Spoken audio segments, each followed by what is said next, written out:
Good afternoon and welcome into the Craig Kennedy Show here on the SHC Athletics YouTube channel. Charlie Harrison alongside head coach of the Badgers, Craig Kennedy. Coach, what's been going on? Well, we've had Christmas and New Year's. You know what? That's a good time of year, isn't it? And we hope everybody had a blessed Christmas and a blessed New Year's, and we look forward to 2025.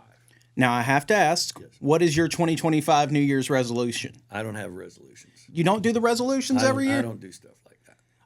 Now you're making me feel bad. Mine's just to do my Duolingo every day. Make sure I go through And what language are you working on? I am learning German. I took three Wunderbar. languages. It's something. Yeah. I took 3 languages in college: German, Latin, and Russian. Wow. And I speak exactly this much German, Latin, and Russian. So I figured it was time to go back and relearn a little bit. Schnell. I don't know what that word That means. means go fast. Oh, well, I will try. And Wunderbar means what it is. It's wonderful. Wonderful. It's wonderful. Well- Actually, a chocolate bar called Wonderbar. There is. Yeah. It's a good chocolate bar. You can get it at the World Market down the street. Okay.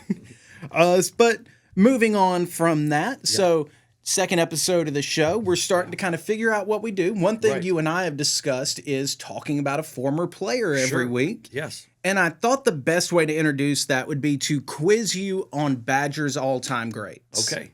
So we'll kick it off. Who is the Badgers all-time leading scorer? Williams. I'm apologizing, Coach. I actually have Eric Campbell for that. Eric Campbell. Okay. Eric Campbell. I thought he was a running back for Houston. He might have been at one point, Right, but you know, right. you can do two things. Right. Well, we have Mr. Williams' uniform hanging up in the locker room, and it says he's the all-time leading scorer. I'm gonna have to fight with Nolan on that We're then. going to have to look at that. I'll take your answer then. Okay. All right, second question. Yes. What was Eric Campbell's best statistical season at Spring Hill College? I don't know because that would have been in the NAIA days, and I've only been here in the NCAA days. It was 1997 and 98. Okay. Now, follow-up question. We have 4 people in this room, our producers Yes. and us. How many people do you think were alive in this room during the 97-98 season? That would be one. Actually, 2. 2. 2. I make it by, if you count it as the end of February, I make Yes. it by a day. I was born February 27th, 97. Oh, my gosh. All right. Who was the Badgers' first All-American? First All-American. Well, again, you have to quantify this between the NAIA and the NCAA. And this goes back a few years. Okay, so in the NCAA level, the first HBCU All-American was Chase Shellman. Okay. And our first NAIA All-American, you got one for me? No, I don't. Happy Mafoose. That was going to be my second guess. You would have been right with that one. Yeah. All right. Who is the single season points per game leader? Points per game leader. Well, in the NCAA, it's going to be Walter Peggs. It is Walter Peggs in the NCAA era, and he's only half a point shy of Happy Mafoose, who's the all-time for the NAIA. He had 26.5. Walter is at 26 right now. Isn't that amazing? You know, Coach, you are mighty impressive with this. Well, I know how to divert things. Yeah. There you go. So you wanted to tell us a little bit about a former player today. So who do you want to talk about? And, you know, we've had a great weekend up in Atlanta in the sense that we had 2 alumni come to join us and come into the locker room. Rod Bolden, class of 84, and John Johnson, class of 81. And ironically, Rod coached at Georgia Southern where I did. But I want to talk today about Ron Rice. Okay. Ron Rice is one of our alumni. Well, he only played with us 1 year. It was during the COVID year. And you'll read this on his bio. But Ron, he was a JUCO transfer. He had 2 knee surgeries. They told him he'd never play again. He came here and played for us. He struggled academically first half of the season. He and I had a meeting, and I said, Ron, I don't care if you ever play, but you are going to graduate. He's the first one in his family to go to college. And Ron was very, very athletic. In fact, we send his highlights out to coaches and recruits to say this is the kind of athlete we're looking to find because Ron was real bouncy. And in February of his junior year here, his father passed away. And Ron had this epiphany, and he started his own clothing company called Mixed Emotion. Okay. Because that's how he felt. He was having these mixed emotions about his relationship with his dad, his dad passing away, and basketball and everything. So he started this company. Some rapper saw his clothes and liked it, and it took off. Nice. So I believe in his 3rd year, and we've got Ron's graphic up here, I believe in his third year that he has grossed seven figures with his company. That's fantastic. Yeah. So we're just so proud of him, and Ron has kindly he's donated all the shoes to our guys this year, and he's done some custom stuff for us before. And he just, the biggest thing about Ron is he has such gratitude to Spring Hill, and he ended up finishing with a really good GPA here, and his company's taken off, and we're just so proud of him. But again, what I love most with Ron is his gratitude. You know, we gave him an opportunity, and he's really run with it. And when we were down in Florida, he came in and watched us play there, came in the locker room, spoke with the guys, and encouraged them and stuff. So we're just we encourage people to go out and buy. If you're looking for some nice gear, check out Ron's merchandise. You know. Now, that's really interesting to me, though, that you had a former player. He's gone out and had this success. You know, a lot of the times when you hear coaches talk about, oh, we brought back so-and-so, we brought back this guy, it's a guy who's come back and, you know, played professionally maybe somewhere. But you brought in a guy who shows that there's more to life than basketball, which I think it's easy for these kids to forget sometimes, especially in the throes of a season. There is. And, you know, the interesting thing, I think we've had four guys who've been playing when I'm here who have started their own businesses. Mm-hmm. In fact, one that came to watch us at Morehouse, David Daniels, who was really my first recruit. He used to tell me he's from Chicago, but he's actually from Homer Glen, which is kind of bougie part of Chicago. And David also did track and field here. It was triple jump 45 feet. I think he was a high jump record. Okay. And so he came, and he had started his own sneaker customization company while he was here. And congratulations, by the way, to David. Got married in December, right after Christmas. We really wish a blessing on you and your wife and your family. And so David did that. We had, let me see who else. We had him and Ron, and then Andrew Dotson, who got into real estate while he was here. And now we have Isaiah Veal, who just graduated from us, has started his own company, Veal's Vending. So he's got vending machines here on campus. Very nice. And this is just crazy. We just found out the other day, Isaiah had a internship this summer with the Golden State Warriors. Mm-hmm. Well, the Warriors, excuse me for a second, the Warriors contacted him, and NBA All-Star Weekend, Zay is going to be doing a clinic with the top 8th graders in the country. That's awesome. Yeah, so we're really, really proud of Zay and all of our guys, of course, and what they do. And the thing we love with our guys is they love their experience here on the Hill, and they're wanting to give back. Yeah. And that's so important. You know, we tell our own guys, talk is cheap. Actions speak louder than words. Mm-hmm. And the thing with these guys is their actions. They're wanting to give back to the program. So many people say, oh, this is my great alma. Do you know, I think it's less than 13% of people donate to their alma maters. Huh. I mean, it's an incredibly low statistic. Yeah. You know, and so when you hear people say, oh, I love my school, I'm so proud. Okay, well, put your money where your mouth is and, right. and give back. And that is a great point, Coach. Well, moving past all of that, Yes. want to talk about the games from the past couple of weeks. Since the last time we've talked, you guys have played 3. Yes. I'm not going to sugarcoat it. 3 losses. 3 losses. 3 really, really tough losses.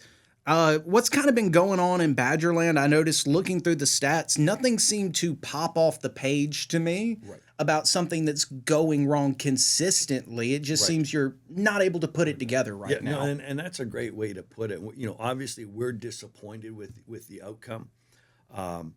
You're very right statistically. You look at it and you go, this doesn't make sense. We beat them in this category. We beat them in this category. How did we end up losing? And sometimes there are. I mean, the Clark game, they pounded us on the offensive boards. We didn't shoot well. They're the defending conference champions, and we lose by 5. Yeah. So if we can just fix a couple little things along the way. One of the things, you know, I think realistically, our guys aren't used to being the hunted. Right. We've always been ranked last in the conference and stuff, and it's a we'll show you got kind of attitude. This time we were ranked, I think, a little higher up, and we're just kind of not used to being in that position. Yeah. So we're going back to being the hunter again. There you go. I like that. Now, you mentioned it. You've been close in all of these 3 games. It's a combined 13 points that separates you from 3-0 and 0-3 here. So how do you manage those tight games, and what can you do as a coaching staff to kind of get the guys in a better frame down the final stretch of a game? Yeah, and that's a great question because ultimately the buck stops here with me. Right. One of the things we haven't been able to do this year with our schedule was, we were practicing at 6 in the morning, 3 days a week. Mm-hmm. We weren't practicing as long as before. We had some injuries. So frankly, I really backed off on some stuff. Right. Well, it's going to be Katie bar the door. Mm-hmm. We're going back at some of the hard stuff that we have to do Yeah. and just pray to God that we don't get injuries along the way. I'm going to have to do a better job making sure we're running certain offenses. Mm-hmm. I really believe that the players on the floor have to take ownership. Yeah. Because they're the ones out there. So they've got to take ownership. They've got to be responsible. The point guard's job is to run the offense. Right. And I've got to make sure that I've had better communication with the point guards, that we're getting into certain stuff and getting the ball where we need to go. And with that too, you mentioned you've been practicing 6 in the morning, 3 times a week. This was kind of an awkward stretch, right? That Edward Waters game took place on the 21st. Then you've got Christmas on the 25th. Y'all had a youth basketball tournament here on the 26th. And then you go on the road for the 2nd and the 4th. What was kind of that timeline like? Were you able to practice? Sure. Did you feel properly prepared for those games? Well, one of the things that happens in Division II, which different than Division I, Mm-hmm. guys have to have 7 days off Right. after their game. So they were off from the 22nd, come back on the 29th. Mm-hmm. And then we practiced 30th, 31st, and we're gone on the 1st. Right. Boom. So the thing I liked is our guys did a good job on their own to maintain their conditioning. Because in reality, after 3 days of resting, you lose conditioning. Right. And I felt we were in good condition going into that, and a good condition going into the scout. I think our scouting report was good. We were well prepared. Last year, Morehouse beat us pretty good here.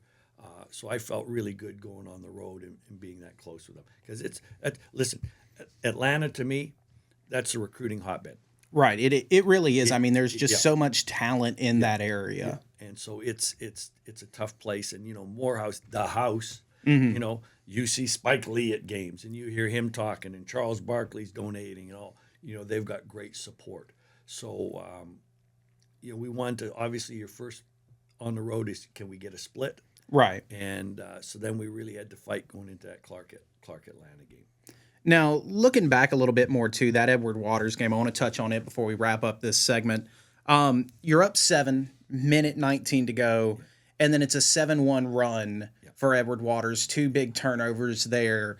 Yeah. Do you feel like any of that headed into the break and then coming back out onto the floor, did any of that bleed over into the 2 games in Atlanta? Yeah, and it's interesting because I watched a video yesterday on Corey Close, who coaches at UCLA. Okay. And it was on not focusing, but as refocusing. Mm-hmm. And I feel this is what I talked to our guys about today. We got to refocus on some stuff. We always talk about mental toughness. And the first part of mental, what do I have to do right now? Right. You can't think of the past. And as much as we tell guys this, they're still people. And we still have guys dwelling on past mistakes. Right. And we've got to learn to flush that mistake, get on to the next. What do I have to do right now? Do it to the best of my ability. Mm-hmm. And so that's really what we're working with the guys on and talking about today. You have to watch film and learn from it. Right. We always tell them there's 4 things that ain't going to lie to you. The mirror, videotape, God, and me. There you go. And the videotape isn't going to lie to you. Right. So we go through it. I edit the entire game with commentaries on the guys. What are you doing here? What do you see? What should you be doing? And so we watched it today and went through, what should you be doing in this scenario? Here's the mistake you made. Are you tired? Mm-hmm. Is that why you're not running hard? Right. If you're tired, then you call for a sub. If not, you need to run hard all the time. And so, and funny, as we came out of it, I said to John Meyer, our assistant coach, I said, there was a lot of benefits in the old days when you didn't have automatic film like this. Right. Because it can demoralize somebody. Yeah. It's like my son. God, I love my son so much. And he bought me this really nice shirt for Christmas. Mm-hmm. So I put the shirt on to wear the shirt, and I looked in the mirror and I thought, the heck's my dad doing standing there? It's exactly like a shirt. Which is a thought that will demoralize. There's no doubt. I'm going, geez, do I really look that old like my dad? The mirror doesn't lie. Mm-hmm. The camera doesn't lie, And which is hard in my dating life because they put all these daggum filters in there. You know, and women look a whole lot different on the dating app than they do in real life when you meet them. That's why I'm glad I'm married. I don't have to Oh, worry you're about a it anymore. Fortunate man. I'm going to stick with Gus the Wonder Dog as my all-time Campagnero, and then maybe I'm okay. There you go, Coach. Now, I want to ask, because you did mention it's hard sometimes to flush it and have that instant film response. How do you, A, get guys to understand, hey, you made a mistake. Here's what you need to do next time. But it's okay. It's time to let it go now. The game is over. Right. And that goes back to, you know, so much in personality and really the psychology of the game. And as our guy said, our mistakes are 90% mental. Right. You know, what did Yogi Berra say? 50% is game is physical and the other 90% is Sin is mental. Right. And it is. It's like, how do you get past, you know, Walter when his free throw streak ended? Right. Okay. Focus on that next shot. And just put it behind you. Yeah. So one of the drills we do is called one-on-one closeouts, and you have to play to 2 scores. So if you and I are competing, if you get 1 score, okay, that's 1. If I get the other one, that's 2. Maybe Right. you get 2, I get 2. But immediately what we do there is go into a drill called 2-line 2-pass. Okay. So you can't be dwelling on the fact you just got scored on. You immediately have to outlet the ball, get it down the floor with the same guy you just competed with, and then score a layup at the other end. So we hope that transfer of learning comes into play, of moving on quickly to the next thing. Well, speaking of moving on quickly to the next thing, in the next segment, we've got our look ahead, and we'll be right back here on The Craig Kennedy Show. This is the way down a path that leads to a place upon the hill, led by thought leaders, activists, and Jesuit princes. Among the hill is where tradition and a strong desire to do and achieve reside. Ingrained in rich tradition, filled with purpose, fueled by passion. Springhill College is for those who seek more. Welcome back to the Craig Kennedy Show here on the SHC Athletics YouTube channel. Charlie Harrison, Craig Kennedy here. And Coach, starting to look ahead to the next game, you said you had one more thought you wanted to share with us in the break on the trip up to Atlanta. Yeah, you know, so one of the things we always want to do with the guys is, you know, it's more than athletics. Right. So we always try to do stuff. So one of the things we stopped just outside of Auburn, Opelika area in Casita, Alabama, and took a great picture there. There's a statue of a horse, but it's recognizing Pat Garrett.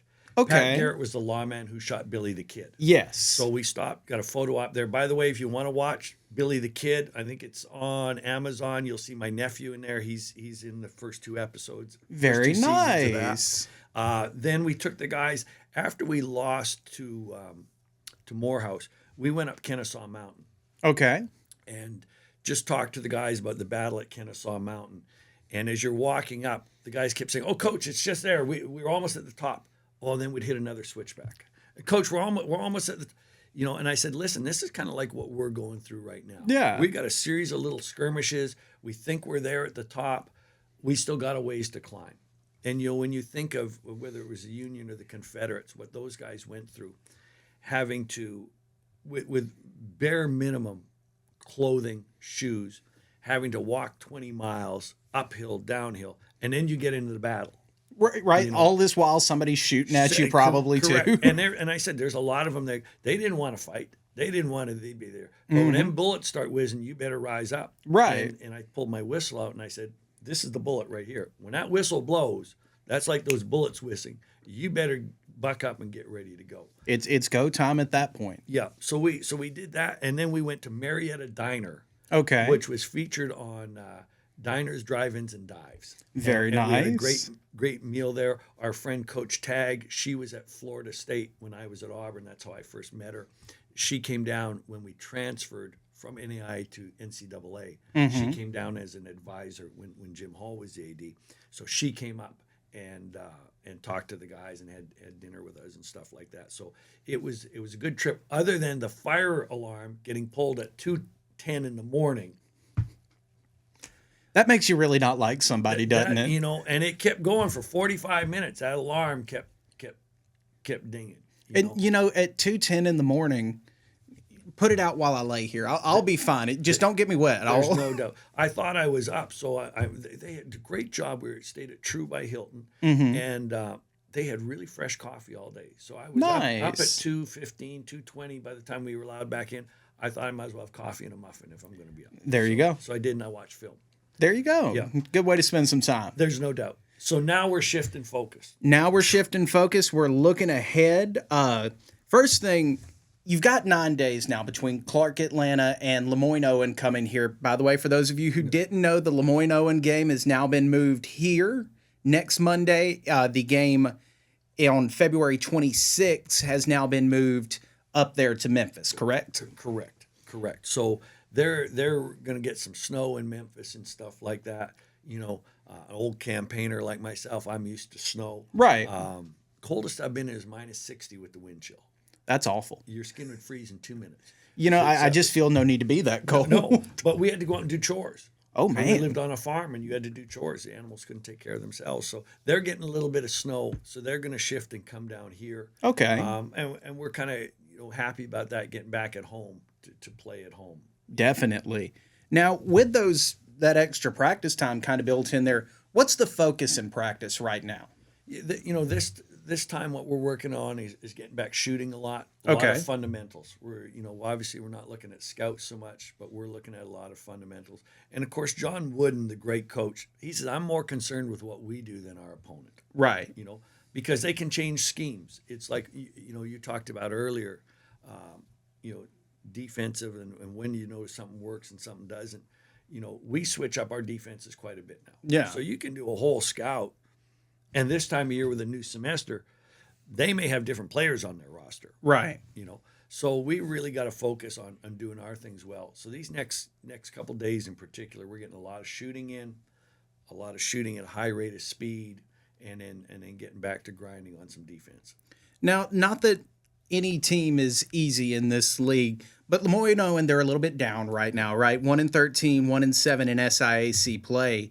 How important is it to go get that win, get some momentum back?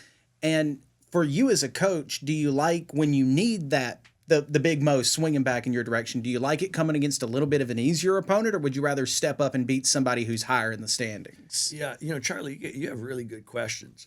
And I try and ask whatever pops into my head when Well, I'm watching a game. Yeah, and it is because, it's if you beat a weak opponent, it's like, well, you're supposed to beat them, right? Right. But in conference play, everybody's a tough opponent. I mean, Exactly. they just are. There are no easy games, and especially in our conference because guys are so athletic and so quick.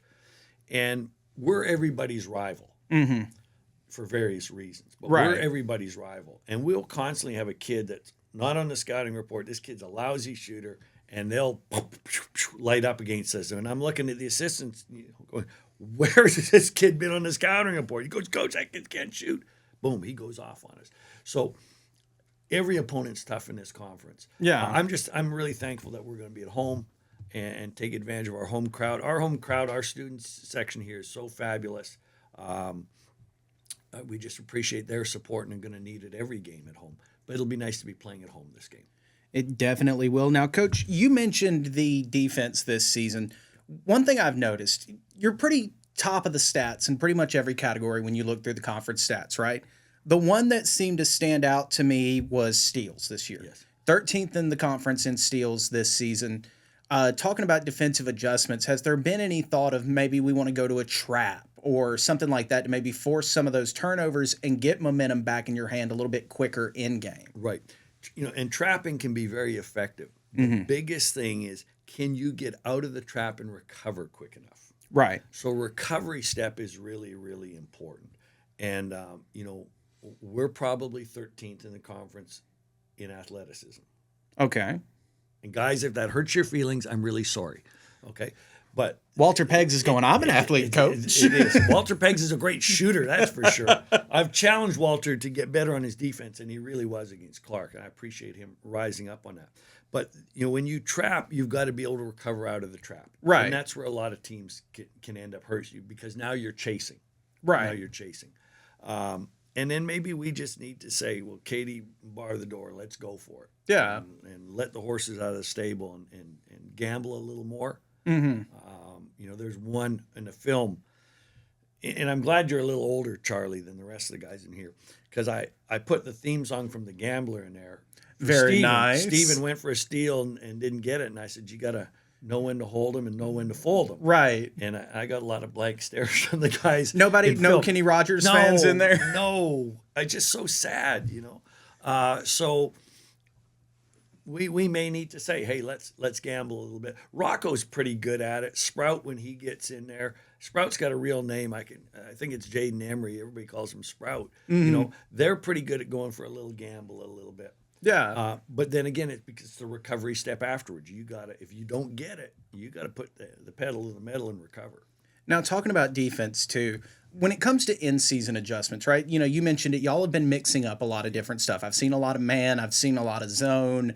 How do you decide what's working defensively, what's not? And then once you get that adjustment made, how do you decide what's working and how long you're going to try it and all of that? Yeah. Well, to be really blunt, if they don't get a good shot, the defense is working. There you go. Basketball is so simple in the sense that players are shooters or drivers. They're left-handed or right-handed. Right. And I tell our guys, thank God you're not playing against an octopus. You wouldn't know which way to force them, right? If they're left-handed, I'm forcing them right. Right. If they're drivers, I'm giving them space. If they're shooters, I want to get up on their grill, make them put the ball down on the floor. So you want to keep teams off balance, Okay. particularly the point guard. And I tell our guys, and the hard part with the kids growing up these days is they watch the NBA and there's no defense at all. At all. There's none whatsoever. So this is all they see. If I'm doing my job defensively, you have to, as a point guard, you're having to turn your back or turn away. If I'm able to stand there and look and survey, you're not pressuring that person hard enough. Right. So that's the challenge. And so often it starts with your point guard. They've got to be up pressuring the other teams. And when guys are looking, you got to take away their vision. We talked to our guys about being a moose. And unfortunately, moose is not a natural animal to Mobile or Alabama. Or anybody really in most of the lower 40. Yeah, north of the Mason-Dixon. It is, but not down here. But, so we have graphic pictures of a moose. And we put up graphic pictures of what we want them to look at. So we're taking away their vision and being able to challenge guys. And that's got to be tough, too. You mentioned the be a moose and then the point guard coming up and knowing the guys behind him have got their defensive assignments. There's a lot of trust there in that moment. Yes, there is. In fact, we put, communication is so important. And this is what I talked to John Meyer, assistant, about. When you recruit kids, you got to find kids that can talk now. Right. Because we have it right on the back of our practice talks. Talk to me.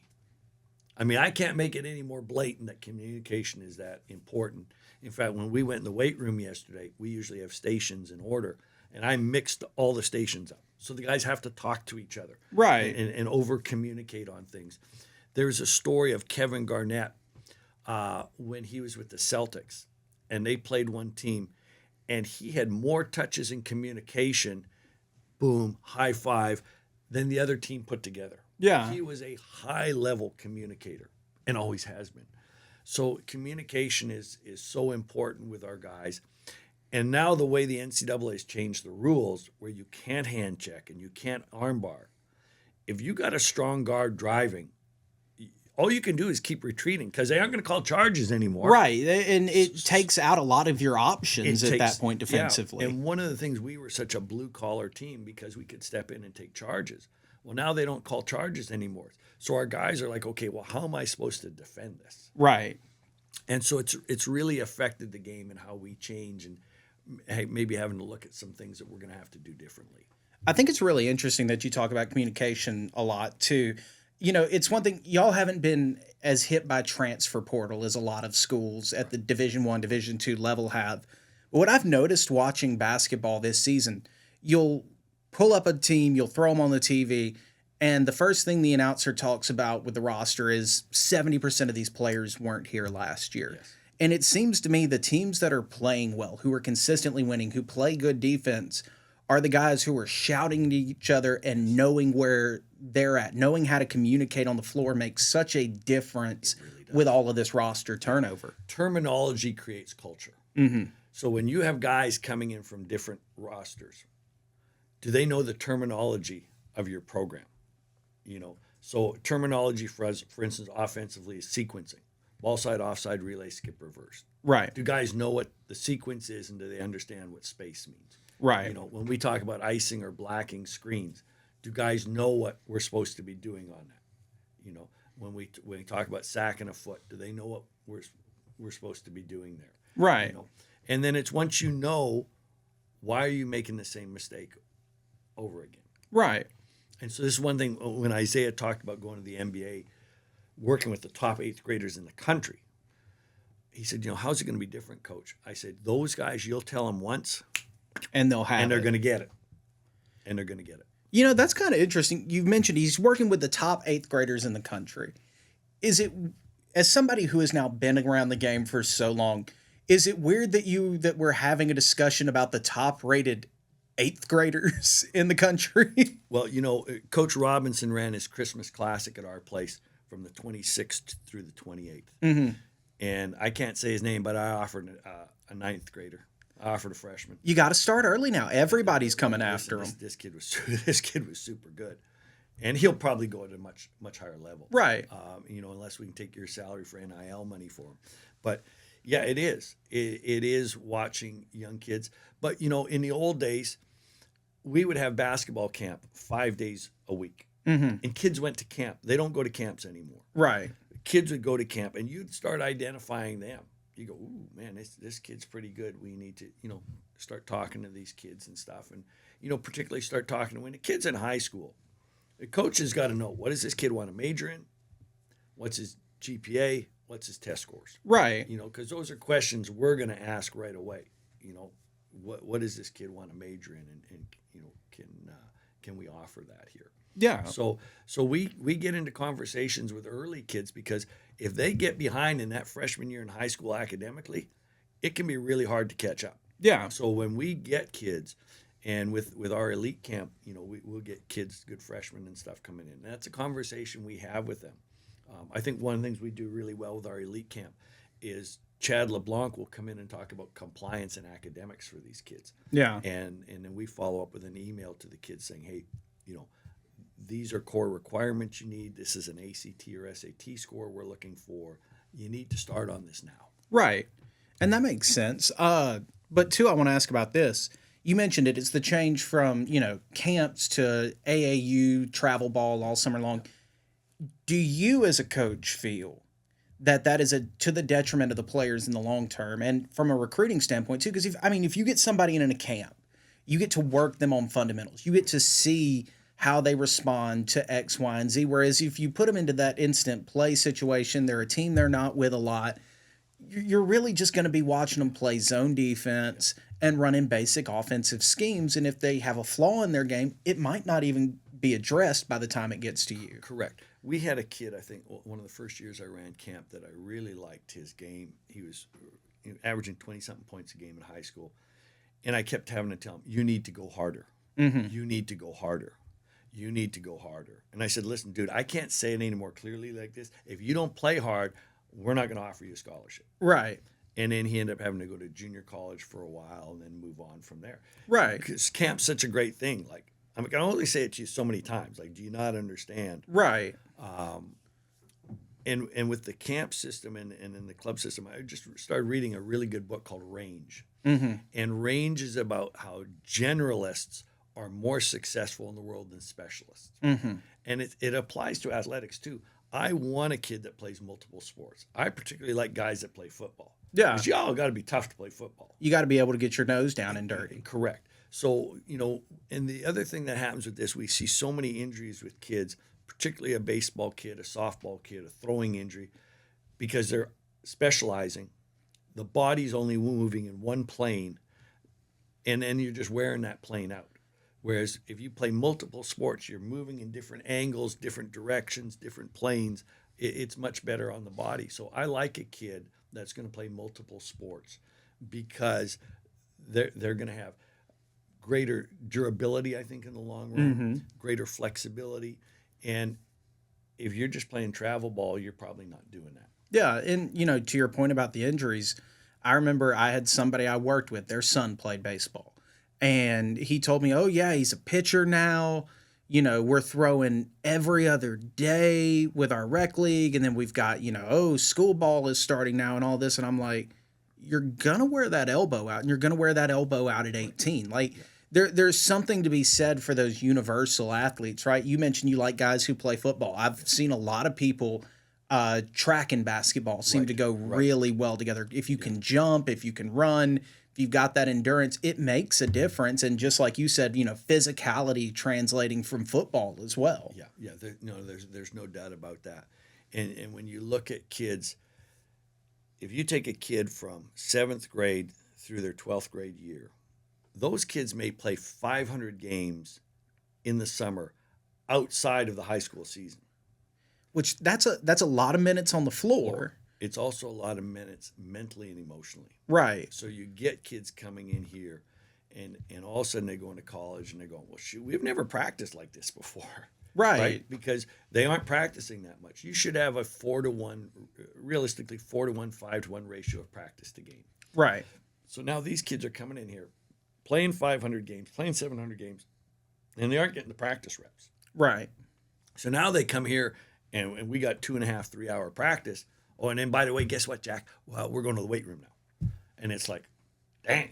And all of a sudden their body's a lot more tired than it was. And then, you get them out on the floor for that game and they're having to deal with that tiredness. It seems like it creates compounding issues for you guys. It really does. And all these kids want to be good. Yeah. But do they have the will to do what it takes to be good? It's not just shooting in the gym. It's lifting when you're done and running when you're off. Correct. And again, I use the analogy with our guys of Steph Curry, who makes 500 shots a day in the summer. Okay, well, if he makes 500, he shoots 50%, that means he's taking 1,000 shots. Right. And then during the season, he's doing 200. So, saying to a kid, are you getting those kind of reps? And then are you getting them at game speed? Right. The hardest thing in any sport, no matter baseball, softball, basketball, the ability to go to top speed in a short distance is really hard to do. Mm-hmm. It's like, telling Walter, you got to sprint to get open. Right. And then the second hardest thing is to decelerate and stop in balance. Especially with a basketball guy. I mean, you're tall or you're lanky. Like, I think Jordan or Webley's a great example of this, right? You're so big and you've got to stop, you've got to cut, you've got to move. Yeah. He's actually really impressed me down underneath here lately with his ability to stop and then take his open shot or get into that body for the foul. Yeah, and I tell you the one you really watch, and Webb I felt really had a good weekend up there. He got one dunk. I mean, he caught it off a rebound, just turned and threw that thing down. You watch his defensive footwork. His defensive footwork for a man that size is exceptional. And so now what we're working on is the conditioning, the anaerobic, alactic conditioning to be able to move those feet repetitively, because his footwork is actually really, really good, and I'm glad you noticed that. But it's hard. It's hard to generate force in those long levers in a short distance. This is why you don't see sprinters that are real tall, right? Right. Because you got to be short, compact, powerful, and go. And just cut it out and go. Well, Coach, that'll wrap things up for us here. Of course, we mentioned it. Lemoyne Owen next Monday. What else we got going on in Badger Nation? Well, classes start back. Very nice. We pray that everybody comes back safely from their vacations, their Christmas vacation and their New Year's vacation, and that we get off to a good academic year. We never worry about our guys academically. They handle their business. They do the right thing. And then for us, it's just nonstop recruiting, baby. There you go. Well, that'll do it. Second episode of the Craig Kennedy Show in the books. Coach, thanks so much for your time. Thanks so much for having me. Of course, we'll be back next week. Make sure you tune in here on the SHC Athletics YouTube channel.